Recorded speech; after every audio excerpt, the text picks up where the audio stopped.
Previously on Mochi making terrible life decisions. I should have drawn the tail more straight. The crying animation actually was a bitch to work on, if I'm being honest here. Oh yeah, and also I had to go back and like fix some of the expressions because I was like, oh wait. I hope you enjoyed this series and look forward to season 2 where I try to rig a VTuber model for one of my OCs. Hey guys, so finally it's season 2 and we're doing this again. No, God! No, God, please, no! No! No! No!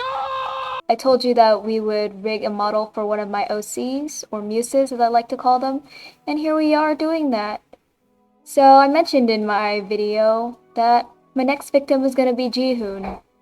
And well, you guys have probably seen him an awful lot. I mean, literally I draw him all the time. Here are some of like the photos. And of course I have to include his demon form in this model because it's just amazing, you know? Luckily for me, I already had a reference sheet for him, so this was a lot easier. If I didn't have a reference sheet for him, it'd be a lot harder. In the reference sheet, I even included this, like all the outfits he wears, and that was like perfect reference for any other outfit toggles. So I ended up choosing the second outfit over here. So here we're beginning the speed paint, and yes, I cropped out the feet again like I did last time, because no, you nasty. Now, in season 1, I only had the speed paint last around 30 seconds because I didn't think to put like a lot of emphasis on it, but something I want to do different this season is give more insight between my whole concepting process and drawing process sort of, because I feel like that might be helpful for some people. I'm no Live2d VTuber expert, but I definitely have a lot of drawing experience under my belt, and I feel like I can at least offer up some tips there for people who are kind of, you know, interested in this. So here I kind of sketched up a lot of things, including the piano toggle and everything, and then I began sketching up the outfits. It's really important to like have just a sketch of just the anatomy in the bottom. That's for like future reference later, sort of. And I just have like all the clothes I wanted to put on him on a different sketch layer. The key to this is really just having a lot of separation, even in my sketches. Even if you're not rigging the sketches, it just helps with drawing later, because if you have the clothes attached onto like the body and everything, it gets really hard to draw the base, unless that's what you wanted. But for me, I wanted to have like multiple outfits, so I had to draw a base. I'll admit it was really awkward, like having to stare at his abs all the time like I was embarrassed, but it's fine.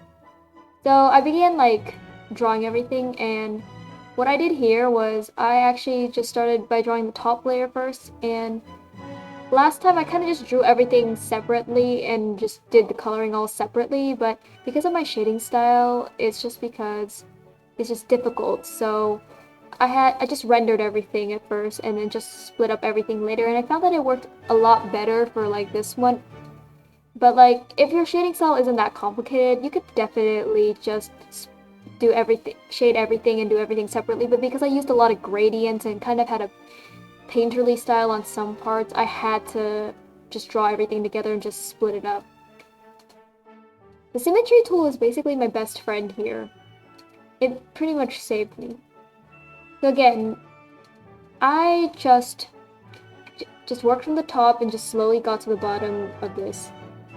And it's easier for me because for some parts, it just trips me up when I don't do it. Like on my old model, I pretty much did all the line art ahead, and it just really tripped me up when I had to like color it and then do everything. It turned out like last time my neck wasn't long enough, so when I did like the angles, I had to like, you know, stretch up the neck a little bit. But since I colored the heads before I colored the neck and everything, I knew how long to make the neck. I can make it longer.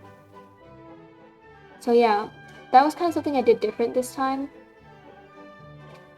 So yeah, I'm just slowly working on all these parts. And I basically just kept up my normal style, and yes, I still did a little bit of separation here and there, like separating the neck and everything from like the main body, but like, again, I just drew the entire body, and then I'll end up splitting it up later. Which again, if you watch the really quick speed paint I did on my other thing, I did not actually do that. So yeah. It was kind of easy to shade the body, I guess. I have I definitely struggled on this because body types is just really difficult for me to do. I want to draw more body types than just the skinny, but like, I think I need to start slowly. Oh yeah, splitting up the chest was painful. I didn't think I would have to split up like the chest from like the torso area, but I did. Just because of how perspective works and all of that, just to make my life easier. But there was a lot of like trying to split it up, and then after I had to split up pieces, I had to render in those, like the hidden parts because of how things moved. It was just painful. Unfortunately, Jihoon, he has a tattoo. It's not a crazy tattoo like his boyfriend, but it's something. It's just that heart tattoo, which, it's fine, but you have to remember not to like accidentally delete it when you're flipping over stuff after rigging. Now, luckily, I did not attach it to like the arm, which saved me, because then I probably would have had to rig the arm separately. So I think, I'm no expert, okay, but for separation, if your characters have like tattoos, they're not symmetrical, you should definitely put the tattoo on like a different layer and just set it to like a clipping mask. Yeah, so before I do the clothes, I pretty much just did the basic things, and now you'll see me like doing his main outfit. If you remember the reference sheet, then yeah, that's like the main outfit you see him in. That's like, it's pretty much the thing, you know? And I just, again, I drew everything slowly. I pretty much worked from like the top above or whatever. And what I did different this time was drew the sides of the clothing. I didn't do that last time, but yeah, I thought it would be helpful. Something I learned is you don't want to have like too little separation. It's better to have too much separation because you can just delete it in the Live2d file, but if you don't have enough separation, it's harder to like come back to it. Now, I don't know if anyone has noticed this since like, you know, the speed paint is from like the fixated view. You're not like seeing me zoom in and everything, but when I was doing the eyes, I didn't draw the iris completely, if that makes sense. Whatever part is covered by his like eyeliner or whatever, it's not even like a complete circle, which screwed me up when I had to rig the eye. Because of my perfectionist tendencies, I actually went back and like fixed it, but you won't see it in this speed paint because this was before I did it. Okay, so you see me working on like the second outfit now. Drawing the second outfit's pants was painful because it didn't have the symmetry, but I also knew it was going to be painful to rig because now I cannot like just rig one side of the pants and then just flip it over. I'd have to rig that side separately. But it's fine. There's something I learned about myself, and I'm just ambitious like that, you know? Now, you would think the hardest thing to do was his demon form, and you would be correct. So I actually noticed when I sent like a preview image of the thing for my friends to see, I didn't do the gradient for his hands correctly, so they were like these blocky chunks, so I fixed that later. You'll see that's a lot with this whole thing. I pretty much had to go back and just fix a lot of my dumb mistakes, which was embarrassing, but you know what, it's just what happens. Luckily, the pants for this one were actually symmetrical, so I didn't have to suffer as much. But yeah, there was just a lot more detail into this model, and if you watch the short, I ended up at like 240 something layers, so yeah. Oh yeah, the wings were kind of fun to do, but again, another painful one. And then yeah, that was pretty much it for like the speed paint and everything. Okay, so here's like the close-up of the main outfit for the model, aka like the outfit you'll commonly see him in. And I'm just slowly showing like the close-up because obviously just importing it into Davinci Resolve will just give you a small image and you can't really see all the details. Not that I put that much detail in it anyways, but you see more when I have it up close like this. Unlike what I did in Season 1, the other outfits were a surprise, but here are his other outfits. There are no surprises here. And they were all pretty fun to do and everything. Especially like the demon one. I added the fireballs in the end because I thought that would be really fun, you know? One of my least favorite things to do in this is definitely having to, you know, set up the file. That was actually something I struggled with my first model, and I still struggled with it like with this model. I pretty much had to like reorganize everything into the respective warp deformers and whatnot. I went through like all the past tutorials I watched on how to like reorganize it because model organization is actually super important. So yeah, what you're gonna see here is like, you know, just more organizing, and it's gonna go on for a bit because I actually didn't remember how I organized it for my main model. But to be fair, it has been like a few days, and I also only rigged once, so I'm not gonna remember everything that I actually did. So yeah. Even though that day I told myself like hold off on rigging and maybe give it a day's break, I was actually kind of excited to like start rigging it because even though I complain about how painful rigging is, it's actually quite satisfying seeing the entire model come together near the end. So yeah, it's more like reorganizing everything into warp deformers, and you're probably gonna see that for a while. Just a lot of reorganization. And sure, I could go in and do the art meshes and everything, but again, the most important thing was organizing everything into warp deformers, because if I didn't, the entire the deformer panel or whatever, it's gonna look like a chaotic mess, and we don't like that. Like, we actually don't like that at all. I don't remember how long it takes until I get into the actual eye rigging, but I actually use a different tutorial for eye rigging, so yeah.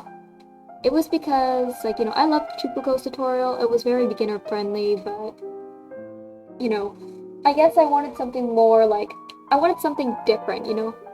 But I highly recommend her tutorial for, like, beginners and, like, you know, people who just started getting into Live2d just like me. But the tutorial I actually used to rig the eye was Yoshino Art's tutorial. In her tutorial, like, you know, I had to, like, make my own eye mesh for, like, the top line. And that actually did me more favors than, like, you know, than just making an auto mesh, because when I warped it, it actually ended up like a lot smoother.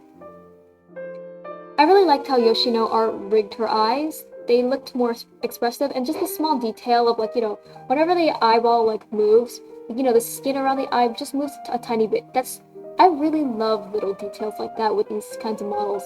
It just makes them feel more alive, and that's kind of what I wanted. Especially because this character has been like a long-time character of mine. I haven't posted like art of him like until recently on my Instagram, but he's actually been a character of mine that's been around for at least, I'd say, 2-ish years now. We'll say around 2-ish years. So yeah, he's been around for a while, and he holds like a special place in my heart. So yeah, I did want him to like seem alive. Okay, so we all know that part of eye rigging is rigging like the eyeballs. And because he has his like demon form and everything, he has 2 irises. And looking back at this now, I should have put them all like in just one warp deformer, but I didn't. Instead, I pretty much did that. And also because I drew like the eyes wrong and not into a complete circle, I tried to warp it. So it warps really funnily when you get into the corners. It bothers me a lot, but I can't really fix it much now. So I kind of just had to live with it. Eventually I did go back into the file, and as I mentioned earlier, I pretty much kind of redid it. And then I thought I would destroy my entire model when I replaced the PSD file, but I didn't. What I did destroy instead was the demon iris, because that was a different eye color. That was red. For some reason, when I imported like the new replaced PSD, it changed it to brown. So I went in with like the multiply color or whatever, and I pretty much just changed it back to red. You'll see it later.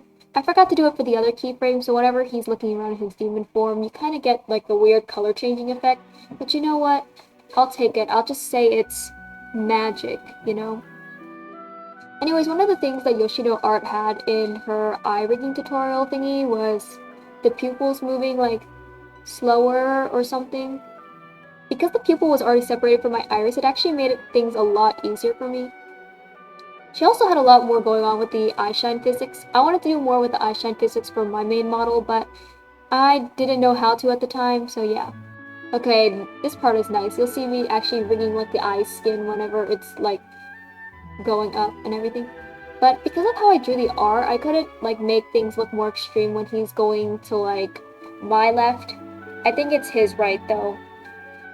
So yeah, it's really slight, but at least I can have more of an extreme sort of thing whenever he's looking like to the left side or whatever. Okay, now we're doing the blinking. Even though like I made my own mesh and everything, I feel like I still struggled with the blinking because my art style is weird. A lot of VTuber models I see are in like this anime style, which is nice and all, but I personally don't draw in the anime style, so it's just difficult for me. And it's definitely difficult when I do head angles. It just depends on like, you know, it just depends on your art style. And even if it's not like necessarily an anime art style, they have like a lot shorter of a face. Like it's not as long and everything. So I feel like it makes head angles a lot easier. But because my characters and just my overall art style, they just have like longer faces, it's more difficult. Luckily, you're not going to see head angles this time, because this time we only like rigged the eyes. And that was all I wanted to do for that day, because it would be a lot if I just tried to rig everything all at once. Like, I know I like rigging and seeing everything come together, but like, I can't just like give up everything for rigging, so yeah. It's a good thing I didn't give him heterochromia. I would have suffered when it came to the iris.